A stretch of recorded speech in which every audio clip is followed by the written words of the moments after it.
Join us again this Friday, February the 17th at 5:30 p.m. Mountain Standard Time. We will be continuing our conversation on relationship readiness. I am your host, Bonitto Grange, your relationship and life coach, and our guest will be Carol Ross, tuning in from Jamaica. So we're looking forward to a great conversation. Are you ready for a relationship? Are you actually ready to get married? What questions have you been asking yourself or have been asked? Well, we'll talk about it a little bit more. You God bless. Have a wonderful day. See you this Friday, February 17th, 5:30 p.m. Mountain Standard Time. Have a wonderful, amazing day. This is Higher Ground Gospel Radio, making the time 5:30. Now time for the program Transforming Your Relationships with Bonitto Grange. Stay tuned. I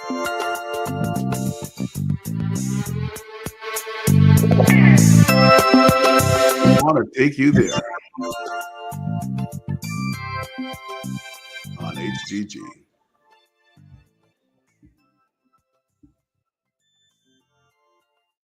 Over to you, Sir Bunny. Hello, each and every one of you. Thanks for tuning in to Transforming Your Relationship. Another beautiful day.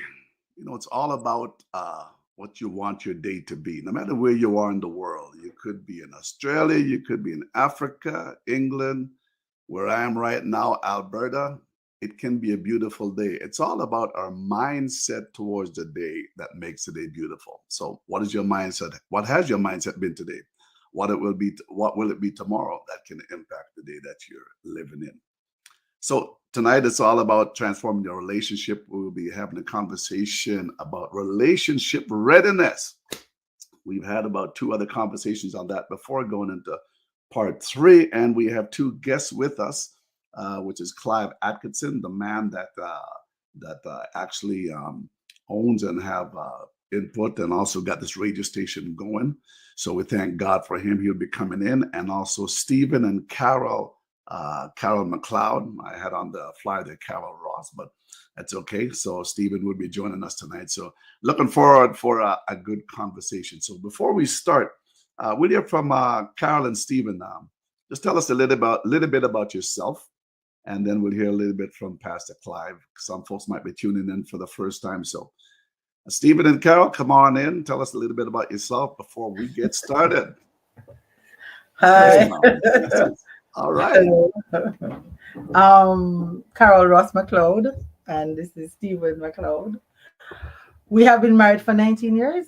19 years. It has been up and down, but right now we're at a sweet spot. We're at our sweet spot. Looks like a sweet spot.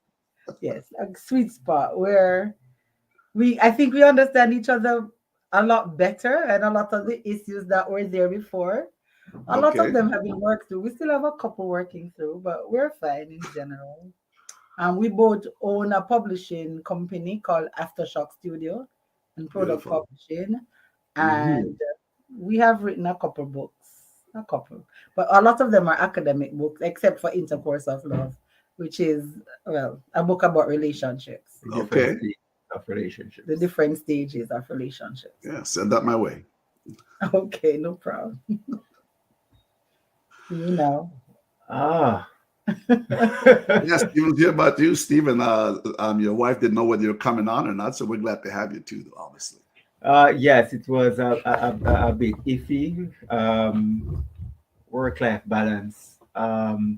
So I'm Stephen McLeod, and as she said before, we've been through various experiences that has given us intimate experience with the vicissitudes of relationships, the highs and the lows, and enough to be able to cite and kind of give advice as to certain pitfalls to look out for, and what are some of the things you can do to give yourself an advantage in your relationships. Beautiful. Well, thanks for tuning in all the way from Jamaica. I'm assuming it's about 25, 30 degrees down there right now. We will get, what's that? It's a balmy. It's a balmy. It's a warm. It's a balmy 0 +5 or somewhere around there up here right now. So that's balmy for us in Canada. Okay. Oh dear. And here we have Clive Atkinson. So he's the gentleman, the CEO, the runner of this radio station that got this going here about last June, I think it was somewhere around there. So a very good friend of mine, known him for I think well over 30 years.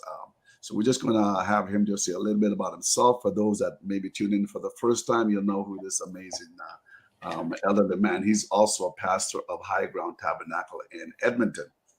Flourishing church that he has started there some years back. Go ahead, Pastor Clive. Tell us about you a little bit. I never get tired of hearing, by the way. Bless the Lord. Bless the Lord. Good to be here tonight. Greetings in the name of Jesus. Well, I'm Pastor Clive, and I'm just a nobody just trying to tell somebody about Jesus. Okay. Husband of one wife, 6 children, 3 grandchildren. Okay. Yeah. You're very busy. Yeah, very busy. They're keeping me busy, and they're just coming home. I know they want to barge in here, but yeah, that's just. I was born in Jamaica, and migrate, as Bonnie would say, for a little while now. We know each other for a little bit, and yeah, and the church I pastor is Higher Ground Tabernacle Ministry, and this the radio station, pretty much our outreach ministry to reach the lost at any cost, to reach people wherever they are, as our slogan would say, from the highest mountain to the lowest valley. Right. Love that.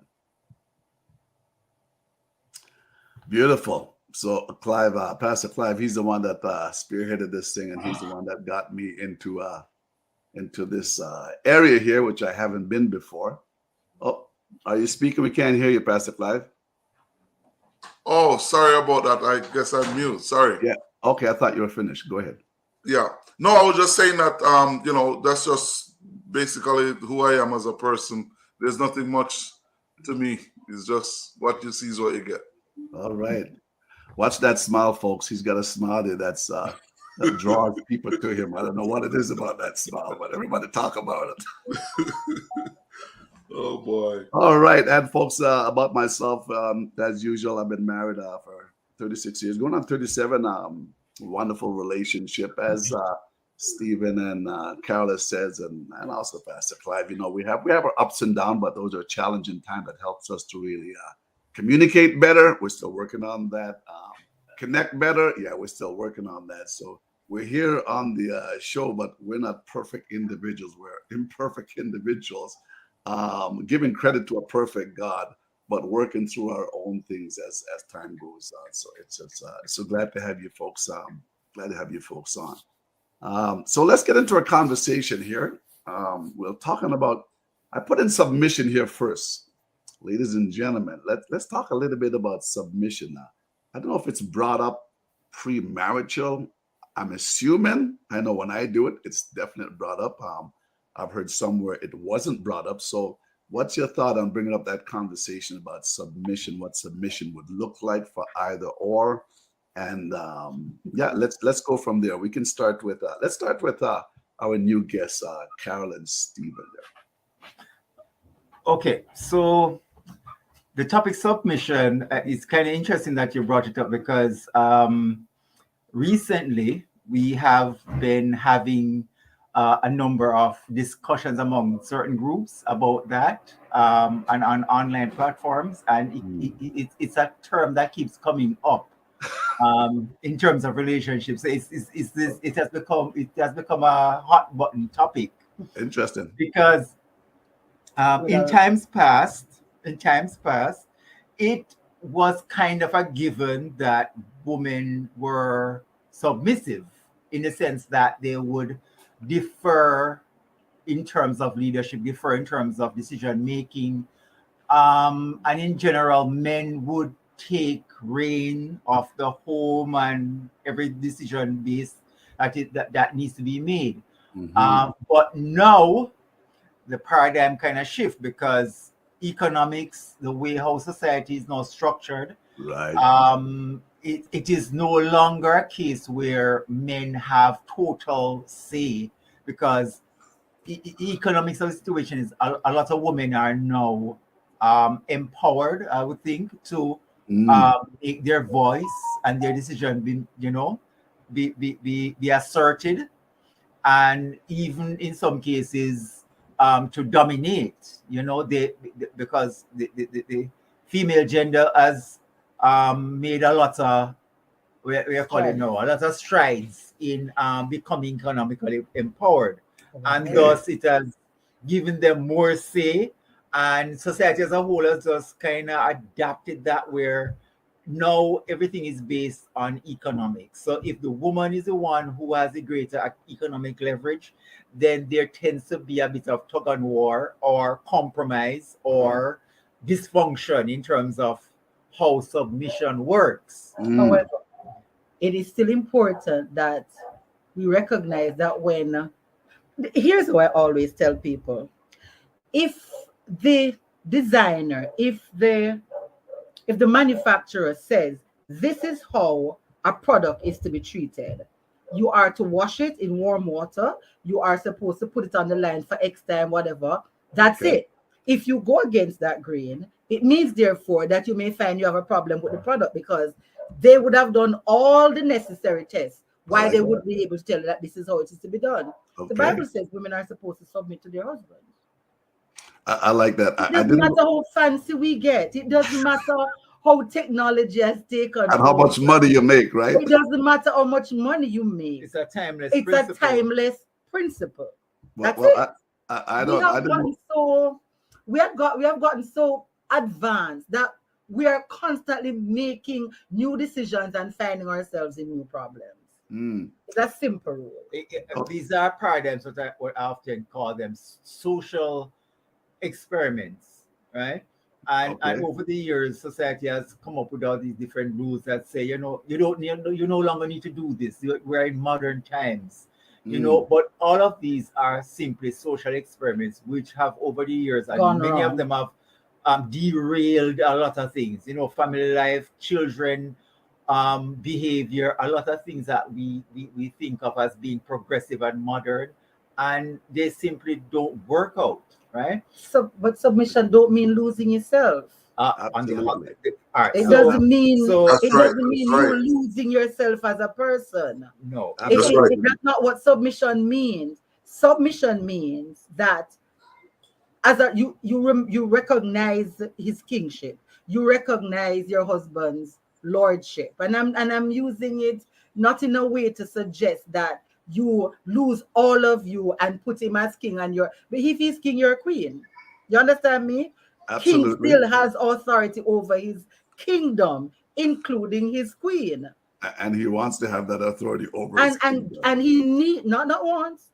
He needs to have that authority in order to be the best version of himself.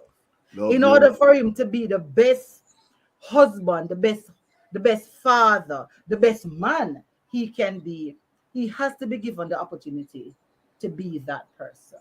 He has to. And that is where we're losing. So ladies want to be treated as women. We want to be treated feminine. We want to be treated with love, but yet we have all of this masculine energy. We constantly overrule everything that is said. We have no discussion. We have no respect.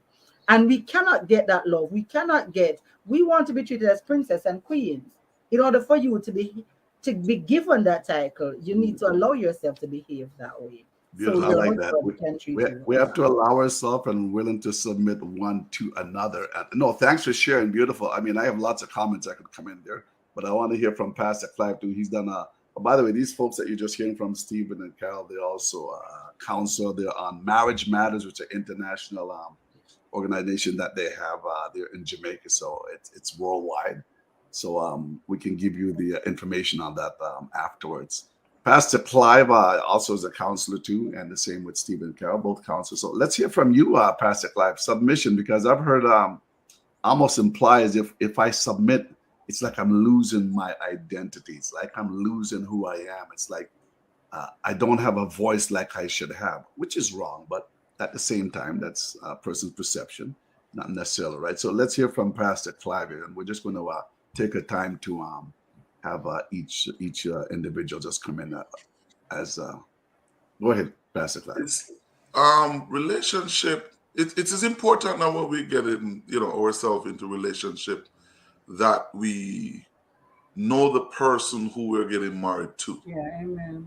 Because when you get into relationship and the person who is insecure of who they are as a man or a woman, they try to be this person who they are not. Right. Submission not necessarily mean that you're weaker. You just understand your role as a person in the relationship. I don't. But if you give some man, if you know you're going to get married to somebody, and you kind of be around them, I encourage couples to be around the person in different settings so that you will know when they're high and they're low. You see how they deal and interact with people. Some persons have insecurities, so now they get into the relationship with all of that insecurities and now trying to dominate to make you feel lesser than what you are. So now the relationships start to fall apart because you can't be yourself. So submission, yes, ladies need to submit, or that's what the Bible says. But trust me, it's hard to love somebody who is going to be trying to dominate me as a man. You see what I'm saying? And Absolutely. It's going to be hard for a lady to submit to somebody who wants her to feel less than a woman. You see? So there's a balance. If you know you're going to marry to somebody that you and them can't have cordial conversation, and it's not going to work when you get into the marriage. He's not going to change. She's not going to change. Right. And again, submission does not mean that you give up your total right and have no say. My wife, my wife, like she's the gel that holds us together. Beautiful woman. That doesn't mean that she doesn't know her lane. Right. There are certain things that I realize that she's better at than me. Before I got married to her, I was the one that was always being in charge of my own finances and taking care of my own destiny, and I'm doing it. But I realized that my wife let me save more money than I thought I was doing good. That's a good woman. That's a good wife right there. They usually good in that department. Right? So what I have accomplished and what I achieved in the little time that, what I was doing all along, she came and enhanced. But at the same time, she know, Clive, we're going to do this, we're going to do that. She know who's who. She know her role. And a relationship will never becomes what it need to be unless you know your role, your wife know your role, and both of you work together. And all it is that, again, I love Corinthians 11 because I know we take that scripture and we put some stuff in front of it. And I realize that Corinthians 11 is telling you that when you understand who's your covering, and it's the man who is there, and if you know you're not going to submit yourself and allow your husband to be the covering, always says that it wasn't the woman the man that was deceived, was the woman. And he was not belittling any ladies. He was just putting in order in the churches.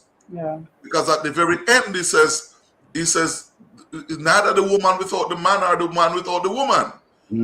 He, would have taken that scripture and used it and said, well, Paul is saying that we need to wear a broad hat on our head and come to church and speak in tongues and beat your husband. Right. That's what he's talking about. He's really talking about submission, meaning that you reverence the man that you're married. And likewise, the man needs to understand that if you don't love your wife, your prayer is blocked. That's right. The life's got to be lived right so your prayers can be answered. When we talk about, and thanks for sharing that, I'm going to come back. This is supposed to be one set in here tonight, but just by how we started tonight and the conversation, this is going to be a part 3 and a part 4, maybe 5. I haven't even scratched the surface yet, folks. So just bear with me, right? Let me just say this before you say, Elder Grange. Go ahead. I got married to my wife, and I said to her before we got married, I said, listen, I'm going to be in my 40s soon. And I am not doing this 3-4 times. I'm going to love you for who you are. and I want you to love me for who I am. I cannot be Dick. I cannot be Tom. I cannot be Harry. I cannot be, I'm going to be me. When you marry to somebody for who they are, you see their inside, their outside, you see everything about them, that's the person you're going to get married to. Amen. So then if you're married to the person and the person is displaying and you see, oh, I had saw it, but I thought it would have changed. No, that person have been like that for as long as they were born, and you love them for who they are. If they are rough around the edges, trust me, they ain't going to get smoothed out for you. They're going to be rough around the edges. For me, I love a feminine woman. I love when my wife is just soft and she. Well, I would hope so. I think it's important that we remember the command that the Lord gave. The command. The Lord said, "Husband, love your wife as Christ loved the church." And God knew He had to give that command to the man. He had to tell him, "You must love." Because that's the only way you're going to get his attention for the rest of your life. The only way. The Lord had to command him and say, "You must love." And the Lord know that we have light mouth. So the Lord warned us that we are to submit and that we are to reverence our husband, because the Lord knows that our mouth will get us into trouble. So we have to learn to hold back, to be at peace, to recognize His leadership. He had to tell us to behave. And so those were the commandments given that husbands were supposed to, because the Lord knew wives would automatically love. If we love you, we'll love you. But that don't mean we won't disrespect you. So He had to warn us that we must behave. And then He had to tell the husband that you must make sure that you love. Because when those two things come together, perfect gelling. I love and respect, he love and respect. You know, love and respect is beautiful. You know, there's I asked my wife this question: is love enough? And I said it is, but hear me out first before you throw me under the bus, right? I use the word love as an acronym. L stands for if I learn to listen to my partner, you know, things will definitely get better. If I allow to offer up myself to her and be there for her, things can get better.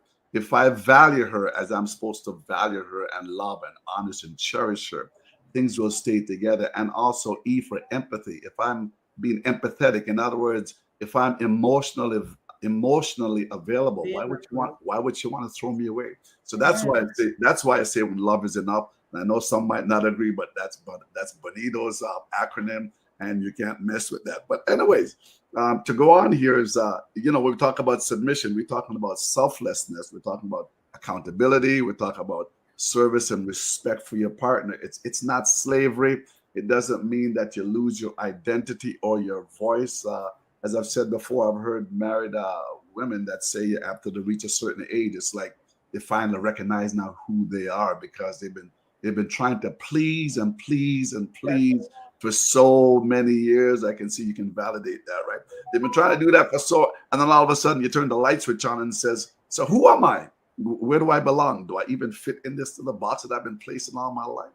Because they've been so submissive, but lost your identity, and we can credit the losing of identity actually to the husband of how the wife was treated and how she wasn't valued. But I want to take this just a little bit further about submission. So when we have long distance relationship, so how do we deal with that? I mean, you might only see the individual maybe a couple of times before you get married. You might be on one of the dating apps. So how does one view that? How can one even tell, especially when you don't have that time, like Pastor Clive said, to actually be around the individual, to get to know their ins and their out? How does one get around that area of long distance? That's a tough one, Rev. That's a tough one. That's why I brought it up. I remember counseling a couple. They meet online, and when they meet online and then they're getting serious, and the second lesson, the relationship breakup, because I put out there, asked all these questions that nobody's thinking about, and nobody's going to say, okay, when we get married, so you're planning a wedding and you don't know this person. So when I give them all of the homework to go home and say, do this, this, and this, the third day into the homework, they call and says, well, we call it off. Yeah. Okay.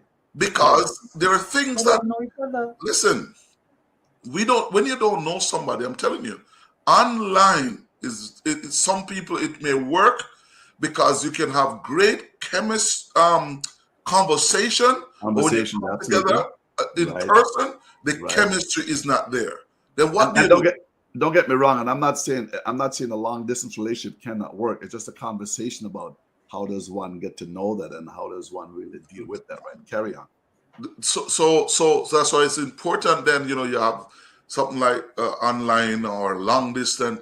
You need to be in that person's space. You need to get to know that person before you accept and say, yes, I will marry you. Yeah. Because see me and live with me is two different things. Right? So it's important for you to know the person. Don't just, and this is for persons who are premarital, you want to be with somebody so bad, and don't use because you want to be with somebody you're desperate. Because you're going to have more stress and high blood pressure. All right. Okay. Just but how about Stephen and Carol, what's your thought on that? How does one deal with that? I agree. So after you have done the test, after you've done your relaxed moment where you talk to each other, and then you start going through with premarital questions, hard questions. You have to ask each other hard questions. I really believe that there must be a physical space where you are now in. You have to meet with the person before you seriously decide to get married. I really believe that, because I think Stephen and I were good friends. We're really good friends. Okay. We talked about what I thought was everything.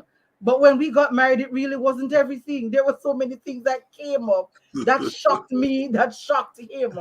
It was more than enough for you, right? And we talked on the phone for hours. I remember a $21,000 bill years ago. What? We were on the phone one day, $21,000. We were on the phone that month. And even with all of that, and Stephen is one of the calmest human beings I know. And yet, Stephen can derail me in ways that shocked me. I never even knew I could be derailed. I thought I was calm. But this calm young man was able to derail me. You understand me? And I'm saying, every time I always say, then how comes you're so calm? And you can drive me crazy this way. What about those men who are not calm? What about those men who are always crazy and he's not doing anything crazy and he's still able to mess with me like that for years? And I'm saying, water is calm and erosive. So I'm saying you still have to get in a physical space at some point. Absolutely. You have to get in a physical space where you get to see each other, talk, and just interact with each other on not over the screen, face to face. Face to face. By the way, folks, the $21,000 she's talking about, that's 21,000 Jamaican. Okay, but it was a long time ago. That's 18 years ago. $21,000 18 years ago is still a lot of money. I'm letting the folks know these Carol and Stephen, they're from Jamaica right now. So $21,000 Jamaican. That's 21,000 Jamaican. It's not 21,000 US. Yeah, but it was still 18 years ago. No, 19 years ago. So that question came up. As we're having the conversation, it wasn't planned. It just came up because there's a lot of online dating. And nothing's wrong with that. And, individuals oversee that. You might have been introduced to, you really don't know. So, and some is, I like to watch this program, Married at First Sight, because it's quite interesting what goes on there. You've never seen this individual before. They're facing, the only time you're saying I do and meeting this individual is that's a tough one, B. That's a tough one. I recommend that you have to. I'm not advertising it, but it's one of my favorite shows because there seems to be learned, from the program there, right? And how individuals within the 2 months' time, how they really fall in love and get to know the ins and outs and whatever. But definitely, there's got to. So, what about those that you haven't met the individual, and from my perspective, I think you'd want to do. It would be nice if you knew somebody that knew the individual in that area, or even the pastor that can give you honest, not a pastor or an individual that want to get rid of this individual because of their behavior and everything else and pass it on, but somebody that can, honestly and authentically vouch for this individual, so Still that, don't know them on a personal level. and you still don't know them on a personal level. So, No. Listen, Let me listen. give you an example. I've go ahead. always said, if you are going to marry my son because of the fact that you hear how Stephen and myself talk about sex and all the other stuff, you're going to be in trouble. Mhm. My son is my son is opposite to the two of us. You couldn't use the fact that, okay, look at Stephen and Carol, they brought him up, yes, but he is a completely different child from us in terms of some of our personalities. You Okay. have to get to know him. You couldn't judge, and you definitely cannot marry my daughter Mm. without getting to know that young lady. And I'm saying we make these little mistakes because we think, okay, he's from a good family, he's from a good whatever, but you still have to know the person, because the person have their own specific identity. That is that they have their own meticulous personality that you have to get to know, because it may be the difference between a wonderful marriage and a problematic marriage. Absolutely. So thanks for sharing that.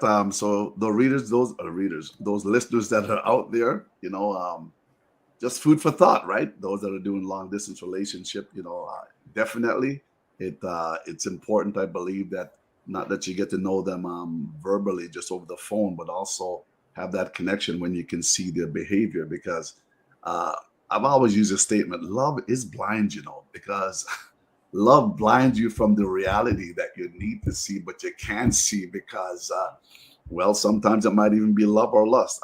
I don't know, but the individual have to make that. Both of them are blind. There's a biological reason for it. Okay, go ahead. I want to hear it.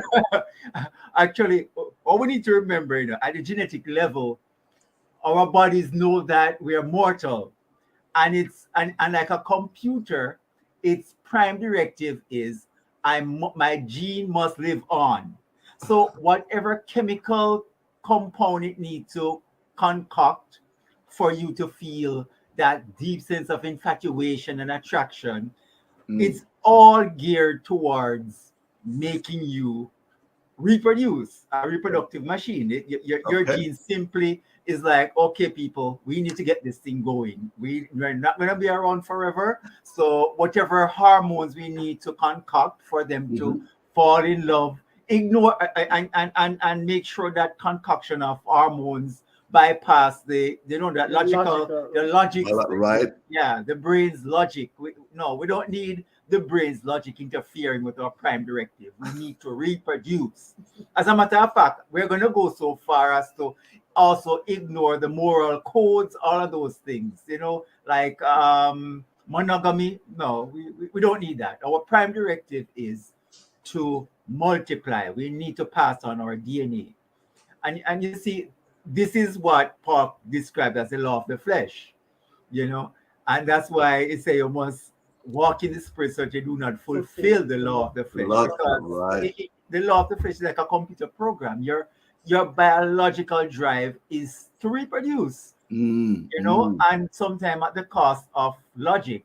And that's why after the baby is born, logic become important. But by that time, you'd have already made those decisions. Yeah, you're married, you reproduce, and now your genes are like, okay, you sort out the rest. We no longer need to produce those highfalutin concoction of hormones that we were using to get the job done. We got him hitched, we got him we got him children. So now we can just let them sort it out now. So it's amazing how before you got married, you couldn't get enough of each other. And then now that you're married and you have kids, you're like, so what happened to all that hot, steamy desire? And was this the person that was so hot and bothered? I could not live without, and thus love is what is going to carry you beyond the concoction of hormones that wanted you to reproduce. Absolutely. Well, you've educated our readers here. Clive, Brother Clive, Pastor Clive is coming, and I can hear him there. I was just, like when I was, dating my wife, I know there's some things, she's very soft-spoken person, but there's a couple of things that my personality, I'm a bubbly person, I'm out there. And my concern is that, are you going to want me to just be in your space alone? that was a concern for me because I want to be a social butterfly and of course I'm not loud and be like that, but I like fellowship. I love to be around people. I like to interact and so forth and so on. But that was concern for me. So we talked about those conversations, right? To make sure that I do not lose myself as a person in the relationship. And also I let her know the things that I really, as much as she was a quiet person and stuff, there are things that I really didn't like. And I didn't be afraid to say, sweetheart, I love you, but I don't like this and I don't like this. These are the two things we're going to work on. And I need you to tell me what you don't like so that I can work on me. Now, we had said something earlier, Elder Grange. Insecurities about a man in a relationship that produces that overbearing, over trying to be more vocal. And one of the things that I want to work on with our church, with all of the young men them, is to make sure that they have a good education. Not saying that we don't want the ladies them will have it, because young girls always trying to think, I want to be a doctor, I want to do that. So I asked the young man, what do you want to be? Some of them, I don't know. I said, no, I'm giving you until this month to let me know what you, and every time I see them at church, I need to know what you're going to be, because church has not done men, because young men don't know where they're going. Some of them don't know what they want. So now the ladies are the young girls who are going to college and going to university and becoming the person that they want to be and setting up themselves. They have to come from here to step down to that level. And now the man start to feel insecure because, she making the six figure and I'm making, the 5 figure or whatever the figure is, if there's any figure. So it is important as church for us to drive in our young men and of course young people in general to achieve and to become the best of what they can achieve, so that nobody's stepping from nowhere. Push them to be the engineer, push them to be the lawyer and the doctors and so forth and so on, so that they can be a provider. Back to the same scripture, Corinthians 11. That's what it's all about. Understanding your role, your responsibility. Beautiful. As you mentioned about the young men in the church, when my son was coming out of grade 10, I asked him, so what do you want to be? I don't know, Dad. What do your friends want to be? Well, they don't know either. I said, okay, so this is what you're going to do. So I got him enrolled in what is called a RAP program in their school, apprenticeship program that you know about, and it's amazing, but many parents don't know about that. So he got his he did that for about 2 years. So he came out of high school with about 800 hours of a first year apprenticeship on the job training.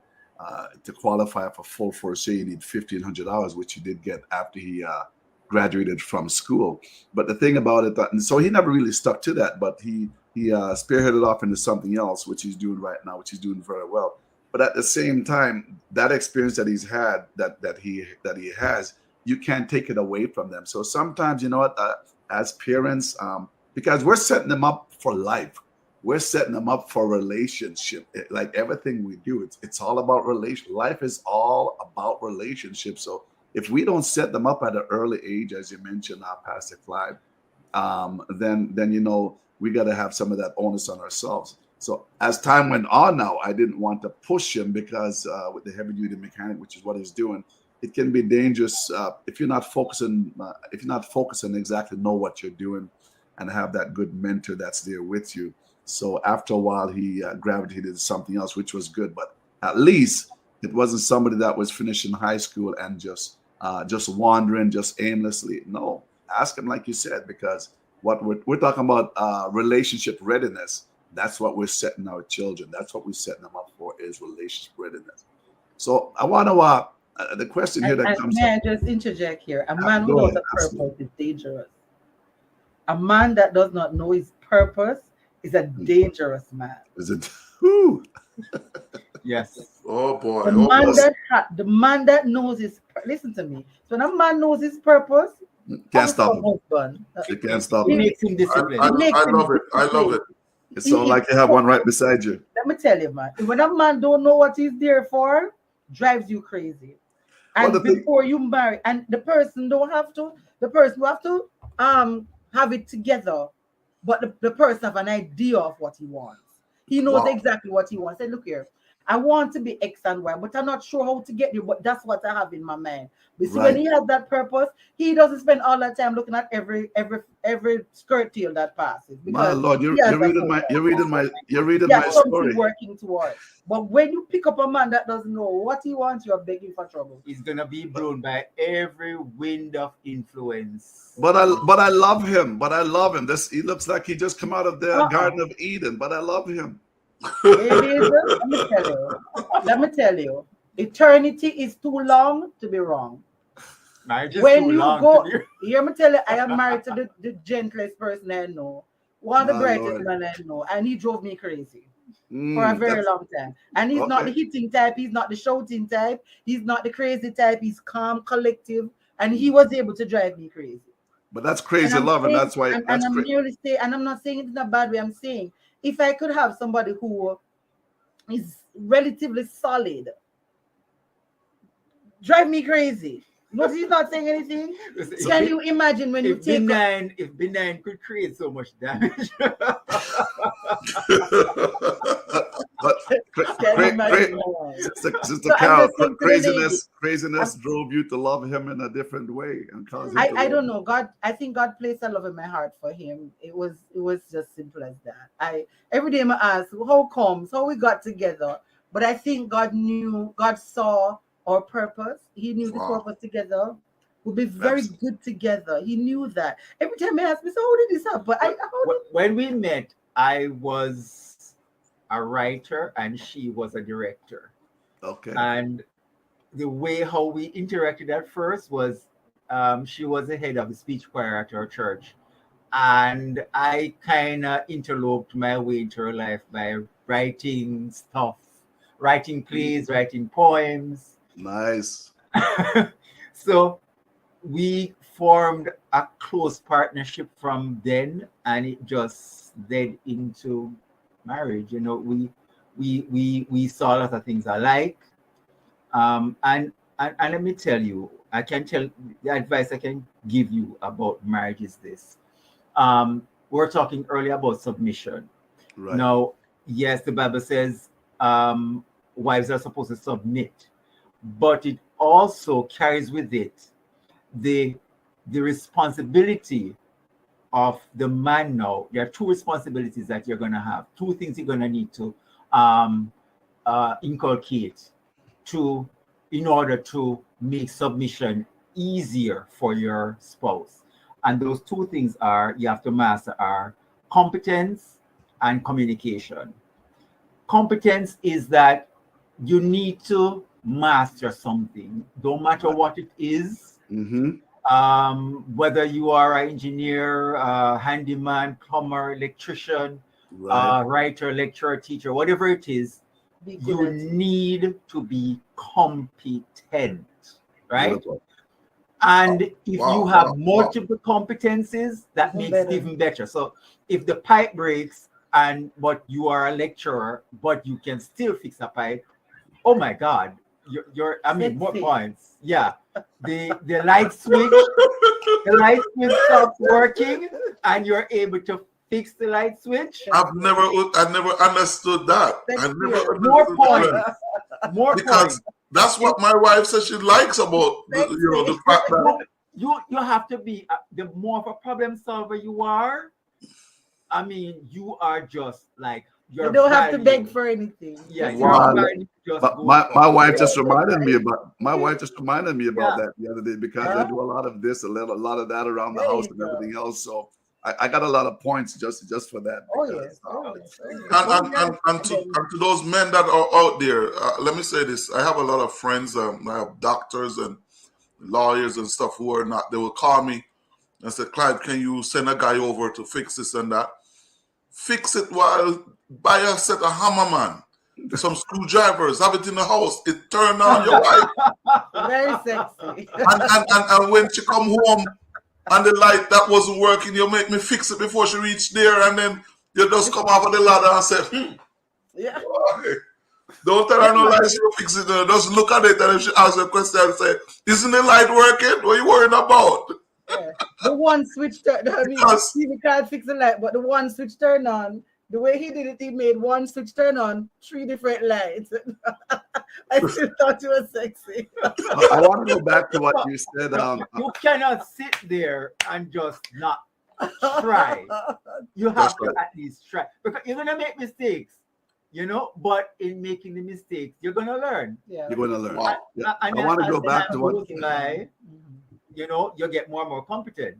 And then now the other part, communication. Now, this is a biggie.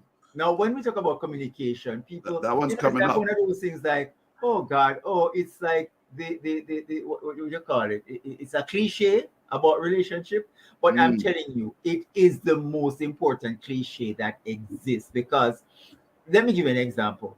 Communication is not just talking, it's listening, right?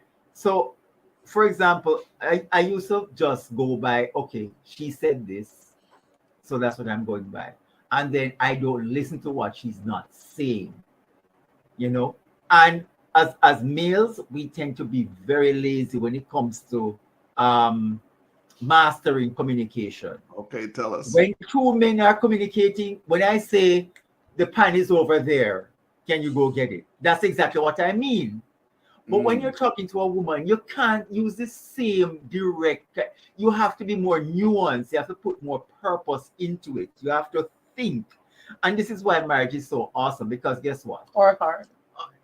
It's hard, but guess what? At the end of the hard, it forces you to upgrade, because you're either going to upgrade, who you are, or you're going to fail. Your marriage is not going to work. But marriage is an awesome kind of tedious opportunity for you to become a better human being, because first of all, you have to give up selfishness. You have to learn how to listen and communicate in a nuanced kind of way. You have to be a good marketer. If I get up tomorrow morning with an idea, I have to pitch it to my wife. I can't just get up and tell her, say, oh, you submit to me and this is what I say we're gonna do. No.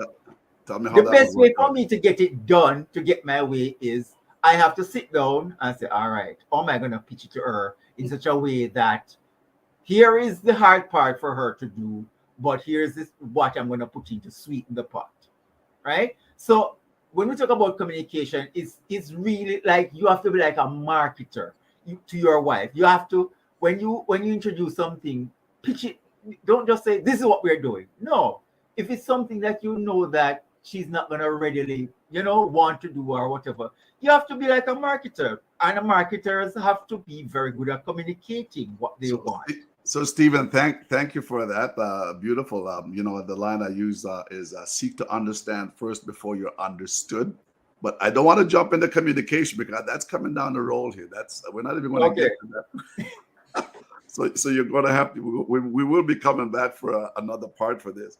But one, I just want to go back to something that Carol said about a man has to know his purpose. When my wife married me, I didn't have a trade, Carol, but I knew exactly what I wanted, and I was pursuing that. I didn't, like Stephen who said, my mind wasn't here, there, and everywhere. I knew exactly what I wanted. I knew where I was going.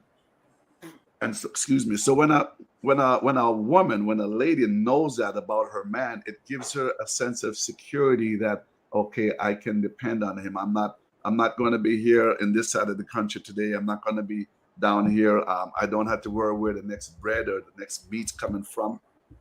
A woman wants to have that security. So that was one of the reasons, like I said, not one of the reasons, but that's when I asked her, so why did you marry me? Sometimes we got to ask, so why did you marry me? I mean, I know I'm good looking and all, but besides all that, why did you marry me? I'm just joking about that.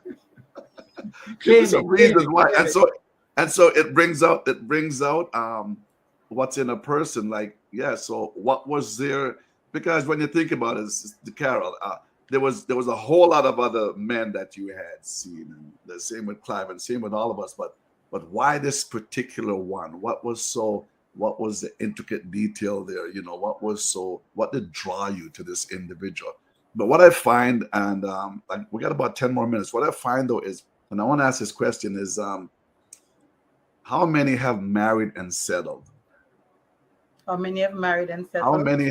How many individuals that you know that have married and settled, and individuals, I'm just using that as a broad statement. And are we marrying out of convenience, or are we marrying because we really love and want to build a relationship with this individual?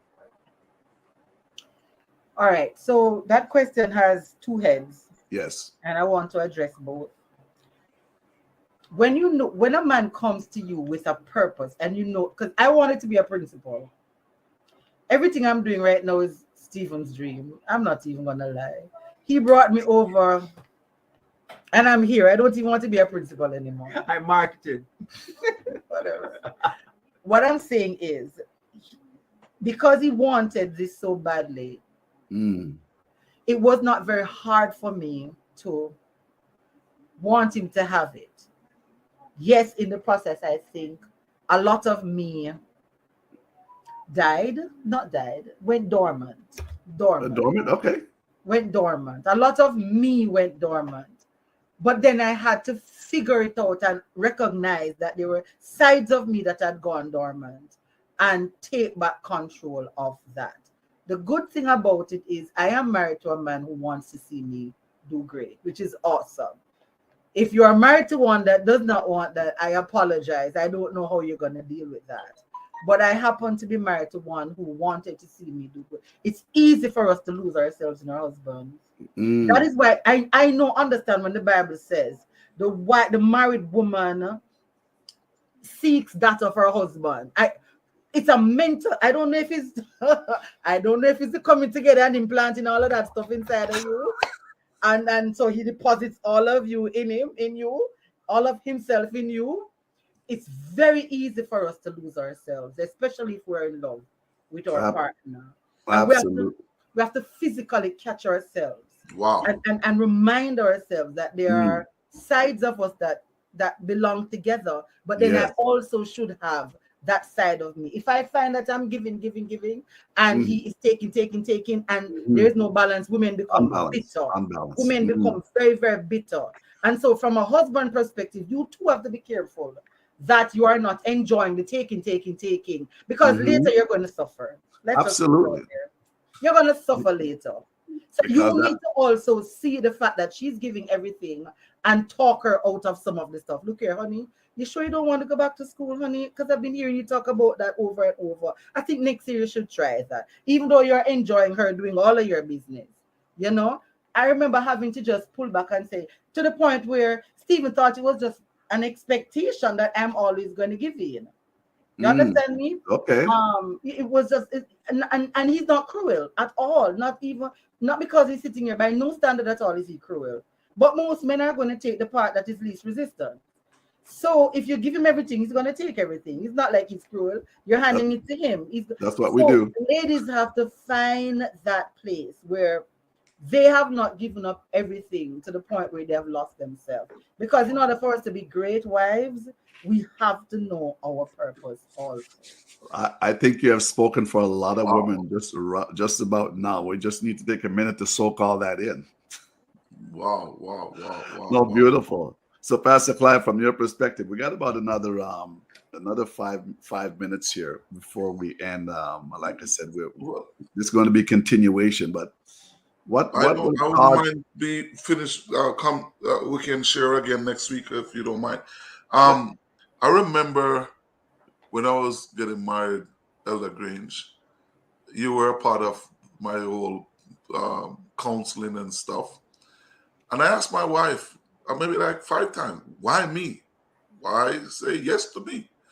At the time when I was getting married, I was down and out. And I have a business, but I've been through some stuff that would allow me to be where I was. Mm. And she said to me one day, why you keep asking me this? And I say, I need to know. She said, I'm not married to you because of where you are now, but I know the potential that is inside of you. A lot of women are like And, that. Okay. and she said, I'm not seeing you for the now, because I know where you are right now is not where you're going to end up. And she said, I can go to bed and know that tomorrow, if we, she does know that, she said, the person that you are, you're very resilient. You will come back. You will bounce back. You will. Mm-hmm. So she feels safe in that. She said, Mm. I know that you will pick up bottles to keep a roof over her head. That's the person that I am marrying. So I'm not worried about where you are right now. So it is important for you to know the person if they will be able to provide not only physically, emotionally, psychologically, because when you sometimes the person can't provide physically, but provision is provision. When you have that love and caringness about you don't want to see. And then the next thing is, the drive that she comes with. When my wife see me, I'm studying Elder Grange, beautiful people, I'm telling you, she loves that. She's like, oh, she loves to see. And the more I'm doing it, and more so she like do it, is the more I'm doing it. So she pushed me to become the best version of who I am. Been in relationship where you're trying to do something and person will look at you and like, what are you pretending to do? You're afraid to even do something for them to see that you're doing something because the criticism that's going to come. I'm saying to somebody tonight, don't allow a person negativity or criticism to mentally get to you so you do not stretch yourself to the next level where you not better yourself because of what they say. And where can you actually have the potential to sabotage a person's success with all that negativity that comes in? Yep. And that's beautiful. When I got married, when I was getting married, my prayer was, God, I want a woman that. By the way, Pastor Clive, you should ordain her as the evangelist or a minister with all that stuff she's got inside it that you just talked to me about. But one thing I prayed for was a woman, a wife, because not every woman make a good wife, just like not every man make a good husband. But I wanted a wife material that would be able to support me, that would be able to hold me up, that would be able to encourage me, and also likewise. Matter of fact, she could have seen that I was going to be in ministry before I could even see myself. God literally spoke to her with the audible voice before he even spoke to me. So I don't know how that works, but you'd figure he'd let me know and have that confirmation first. My confirmation did come. But the question I was going to ask, and we don't have time to go in it, is that why couples settle? Why couples settle, and why some try to talk themselves into a relationship when really they know within themselves they are not yet ready to take on this task. They're not ready to go on this journey because it's a journey that's got bumps. It's a journey like you mentioned, Pastor Clive. She didn't look at you now, but some look at the money now, some look at the finance now, some look at the beauty now, but what they see now might not always be down the road. So are you marrying me for this, or are you marrying me for who I am and who God wants me to be? And I believe that's a big takeaway. So listen, folks, I appreciate you folks coming in tonight. There's going to be another part. This is probably about the third part now to the first part that we started. I haven't even scratched the surface yet. So we're going to have to get some dates together and line up again. But we thank you, Brother Stephen, Carol. We thank you coming live from Jamaica. We appreciate your input. We will be having you back again. Pastor Clive, we also thank you also for spearheading this whole thing together. And as I say it again, for getting me out of my comfortable chair and putting me into an uncomfortable one that is now, starting to get a little bit comfortable now. And in life, when you start to get comfortable, it's time to move on a little bit further beyond that. So, Pastor Clive, I appreciate you, and Minister Roshane Douglas, who's in the background, that's getting all these things working together. We want to give a shout out to him and his wife also. So God bless each and every one of you. We will continue again next week on transforming your relationship, relationship readiness. Are you ready for a relationship? Are you talking yourself into a relationship? Are you doing it because others are doing it? Do you want to get married just because it's a good word? Hey, tune in again. God bless each and every one of you. Thank you, ladies and gentlemen, and we will talk again. I'm Bonitto Grange, your host. You can connect with me at tlcbonittogrange.com. You can there's also if you want a personal life coaching on my website there, you can also see a section there that has red flag assessment that you can actually download and get for yourself. So God bless. Have a wonderful day, even wherever you might be, and we will be talking to you again soon. God bless. God bless. Thank you again. God bless you. Bless you, sir. Okay.